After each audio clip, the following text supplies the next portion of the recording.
Ustaz, benarkah ahli sunnah wal jamaah tidak pernah melakukan zikiran bersama setelah sholat di masjid? Kenapa seperti itu Ustaz? Ya.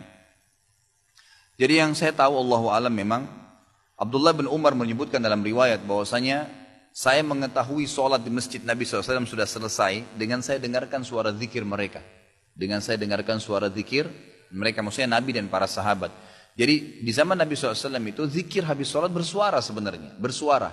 Tetapi tidak dilakukan secara bersamaan. Gitu.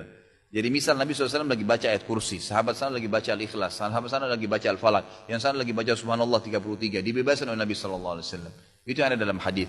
Tapi suara mereka terdengar, gitu kan. Kalau ada sekarang orang lebih memilih zikir dengan tidak mengeluarkan suara, gitu kan, mungkin hanya dia saja yang dengar, itu adalah termasuk adab sebenarnya. Adab dan tata kerama agar orang-orang tidak terganggu dengan dia. Tapi intinya disunnahkan, boleh saja orang mengeraskan suaranya dalam zikir habis sholat ya. Tidak ada masalah. Ya, kita lihat kalau selama saya pernah di Saudi 7 tahun, setiap saya sholat di masjid-masjid yang ada di dekat-dekat rumah masyarakat, itu pas saya habis sholat mereka pada baca la ilaha illallah, ada yang baca subhanallah, baca ayat kursi, tapi masing-masing secara individual. Karena membaca secara serentak berjamaah ini, itu butuh panduan, butuh tuntunan dari Nabi SAW. Apakah Nabi SAW pernah menuntunnya? Yang kita temukan malah yang ada adalah riwayat Abdullah bin Mas'ud radhiyallahu anhu. Abdullah bin Mas'ud mengatakan pada saat dipanggil oleh Ubay bin Ka'ab, dan di situ ada beberapa tabi'in yang lagi berzikir, yang pimpinannya mengatakan subhanallah, anak-anak semua murid-muridnya mengatakan subhanallah, gitu kan, sambil mereka memegang batu dan memindah-mindahkannya.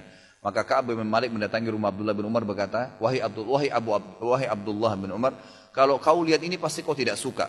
Karena ini tidak pernah ada di zaman Nabi SAW. Kata Abdullah bin Umar, apa itu? Silakan kau ke masjid. Ditemukanlah di masjid tersebut ternyata ada beberapa tabi'in yang lagi berzikir sambil dituntun. Pimpinannya mengatakan subhanallah, yang lain pada ikut subhanallah. Sambil rame-rame subhanallah, subhanallah, subhanallah, rame-rame gitu. Kata Abdullah bin Umar pada saat masuk, wahai kaum ini segelintir orang, apakah kalian tidak khawatir azabnya Allah turun? Kaget Abdullah, orang-orang itu pada kaget. Ada apa wahai Abdullah bin Umar? Apa yang kami lakukan? Kami sedang berzikir kepada Allah. Bagaimana bisa azabnya turun? Apa kata Abdullah bin Umar? Fahami pendapat beliau. Ini sahabat Nabi, gitu kan? Yang terkenal dengan sahibut ta'assi. Orang yang paling fanatik dengan Nabi SAW, Abdullah bin Umar radhiyallahu anhu. Jadi apa saja dikerjakan oleh beliau, semua yang Nabi kerjakan gitu. Beliau mengatakan, sungguh bajunya Nabi SAW masih bisa dilihat dan dipakai. Artinya Nabi ini baru meninggal, bajunya aja sekarang masih ada.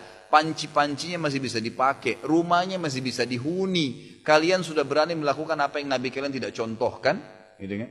Berarti akan datang azabnya Allah bukan karena perbuatan kalian, tapi karena tidak pernah Nabinya contohkan. Artinya kalian menambah-nambah dalam agama ini.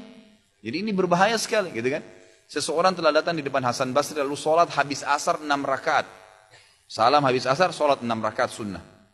Lalu orang ini begitu setiap mau salam, Hasan Basri mau ingatin, dia sholat lagi. Begitu selesai 6 rakaat langsung ditahan sama Hasan Basri. Dikatakan, kenapa kau sholat habis asar? Dia bilang, wahai imam, dia tahu ini Imam Hasan Basri, ulama. Wahai imam, apakah Allah akan mengadab saya karena saya sholat? Apa kata Hasan Basri? Tidak. Allah tidak akan azab kau karena kau sholat. Tapi Allah akan azab kau karena kau melakukan apa yang nabinya enggak contohkan. Yang merupakan ajaran dari Allah subhanahu wa ta'ala. Nabi enggak pernah contohin ada asar, setelah asar sholat 6 rakaat. Dari mana dasarnya kau lakukan? Gitu. Jadi termasuk dosa itu kalau melakukan apa yang Nabi SAW tidak lakukan. Dan kita cap itu bagian daripada agama. Seakan-akan kita masukkan ajaran baru di agama Islam yang sudah sempurna. Allah bilang dalam Al-Ma'idah, Al-yawma akmaltu lakum dinakum. Kata-kata akmaltu, saya sudah sempurnakan agama kalian. Kata ulama, Ibnu Katsir mengatakan dalam tafsirnya, ini dalil nyata Nabi Muhammad SAW sudah menyampaikan semua ajaran agama Allah. Dan juga setiap muslim tidak perlu lagi menambah sekecil biji sawi pun dari ajaran agama ini. Cukup dengan yang ada saja, selesai.